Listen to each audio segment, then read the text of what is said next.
अब वो बनाएंगे कैसे? किसी भी फल का छिलका, केले का ही छिलका नहीं जलता, किसी भी छिलके का, किसी भी सड़े गले फल का भी फल सड़ जाता है, इसको फेंकना नहीं है, उसका भी बायोएंजाइम बना सकते हो। बनाओगे कैसे?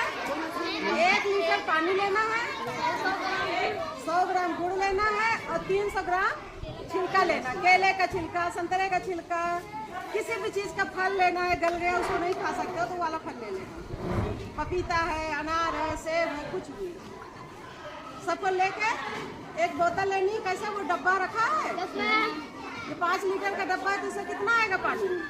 3 लीटर। 5 लीटर पानी भर दोगे तो कैसे सामान ये सब आएगा ना? गलता नहीं है ये। इसको बनने में कितना टाइम लगेगा? 3 महीने। कितना बनेगा? 3 महीने लगेगा। और इसका ढक्कन भी हर समय नहीं है, इसको ढक्कन हर रोज थोड़ा थोड़ा करके ढीला करना पड़ेगा, नहीं गैस बन के तब फट जाएगा। ठीक है, तो समझ गए ना कैसे करना है? अब हो गया। देखो, हम लोग अपने घरों में खाद डालने के लिए बाजार से खाद खरीदते हैं। वह जो खाद है वो आर्टिफिशियल है, मतलब वो कृत्रिम खाद है। ठीक, उस खाद से फायदा तो होता है, हमारी फसल अच्छी हो जाती है, पैदावार बढ़ जाती है, लेकिन वो खाद हमें नुकसान भी करती है। तो उस नुकसान से बचने के लिए हम लोग ऐसा कोई उपाय करें कि हमें हमारी फसल भी अच्छी हो जाए और हमें किसी प्रकार का नुकसान भी ना हो। इसके लिए एक व्यवस्था और रखी गई है, जैविक खाद जो जैविक ढंग से तैयार की जाती है। उसी जैविक खाद व्यवस्था का एक प्रक्रिया है। ये जो आज आपके सामने बन रहा है इसको कहते हैं बायो एंजाइम। बायो एंजाइम का मतलब हुआ आपके पास जो भी बायोलॉजिकल पदार्थ हैं, जो भी हम अपने घर में फल सब्जी छिलके आदि निकालते हैं, उनसे हम एंजाइम निकाल लें। उनका एंजाइम निकाल करके बायो एंजाइम बनाते हैं, क्योंकि हर फल में हर छिलके में एंजाइम पाए जाते हैं। ये बायोलॉजिकल रूप से उसमें रहते हैं, हमें उसको निकालना है। अब निकालने की विधि क्या है? जैसे हमने क्या लिया है, केले का छिलका। यह केला हमने खाया था, यह केला हम लोगों ने सोमवार को खाया था। नॉर्मली हम लोग केले के छिलके को डस्टबिन में फेंक देते हैं, यूँ खराब कर देते हैं। क्या किया गया? अभी थोड़ी देर केले के छिलके को हम लोगों ने इकट्ठा कर दिया, उसके छोटे छोटे टुकड़े किए गए। ठीक है, अब यह केले के छिलके, क्योंकि केले में जो एंजाइम पाया जाता है वह इस छिलके में मौजूद है। अब हमें एक ऐसी प्रक्रिया करनी है कि यह एंजाइम हम निकाल लें और अपने पेड़ों पर, अपनी फसलों पर डाल दें, तो हमारे पेड़, हमारी फसलें अच्छी हो जाएंगी, उनकी पैदावार बढ़ जाएगी। प्रक्रिया क्या है कि छिलकों को पहले छोटे छोटे टुकड़ों में काटना है।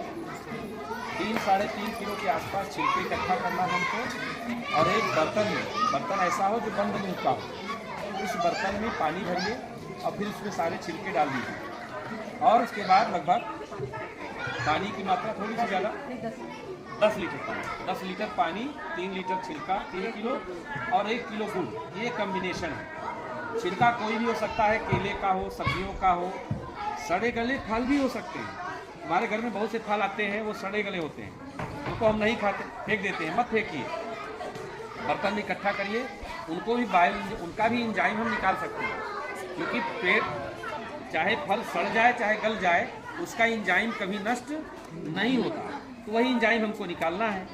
तो हमको 10 लीटर पानी में यह छिलका डालना है, 1 किलो गुड़ टुकड़ा करके, चूड़ा करके डाल देना है और इसको बंद कर देना है। बंद करने के बाद इसको ऐसी जगह रखिए कि इसको हल्की हल्की धूप भी लगती रहे, छाया में चाहिए, छाया में रखना है, धूप न लगे। और बीच बीच में इसका ढक्कन खोल देना है, क्योंकि इसके अंदर जब एंजाइम बनने की प्रक्रिया शुरू होगी तो गैस बनेगी। तो गैस बनने पर गैस की निकलना जरूरी है। जो भी एंजाइम बनता रहेगा गैस निकलती रहेगी, धीरे धीरे धीरे धीरे यह पूरा जो पानी है यह छिलकों से एंजाइम तैयार कर देगा। आप इसके बाद इसको निकाल लीजिए और छान दीजिए। छान करके पानी को अलग कर लीजिए, एकदम आपको रंग का हल्का सा पीले रंग का पानी मिलेगा, कुछ इस तरह का। अब ये बायो एंजाइम बना हुआ है, 3 महीने बाद ये तैयार है। इसमें देखो हल्के पीले रंग का है। इसको करना ये है कि आप 1 लीटर पानी में 10 ml इसको मिला दीजिए। 1 लीटर पानी स्प्रे बोतल लीजिए। हाँ? रखने के लिए 5 मिलाना है, पेड़ में डालेंगे। अच्छा, अगर जड़ में डालना है तो 10 ml पानी, 10 ml एंजाइम और 1 लीटर पानी उसकी जड़ में डालिए। और अगर स्प्रे करना है पत्तियों पर तो 5 ml एंजाइम 1 लीटर पानी में डालिए और पत्तियों पर स्प्रे करिए। आप देखेंगे 1 हफ्ते 10 दिन के बाद सारी पत्तियां एकदम हरी, जैसे ये पेड़ में दिख रहा है, ये पत्तियां एकदम हरी हो जाएंगी। खूब फूल आने लगेंगे। फूल वाला पौधा है, फूल आने लगेंगे। फल वाले पौधे हैं तो खूब फूल और फल लेने लगेगा। तो ये नेचुरली तैयार है, इसका कोई साइड इफेक्ट नहीं है। और सबसे बड़ी बात है कि ये अवशिष्ट पदार्थों से बना है और हमारे लिए बहुत लाभदायक है। तो यह प्रक्रिया हम लोग अपने घर में कर सकते हैं। दोनों के लिए लाभदायक है, प्रकृति के लिए भी। हमारे को बताइए कि इसको जब 3 साल बीच में रोज उसको दूसरे तीसरे दिन खोल दीजिए, उसकी गैस निकलती रहे। 3 महीने बाद उसको छान लीजिए। किसी भी आपके यहाँ धान का फसल है, गेहूं का फसल है, कोई भी ऐसा नहीं कि केवल फूल और फल पे काम करता कीड़े भी है। नहीं लगेंगे। कीड़े लगते हैं ना बैगन में, सब्जियों में, वो कोई भी नहीं कीड़ा इससे लगते नहीं हैं। लगेगा और फसल बहुत अच्छी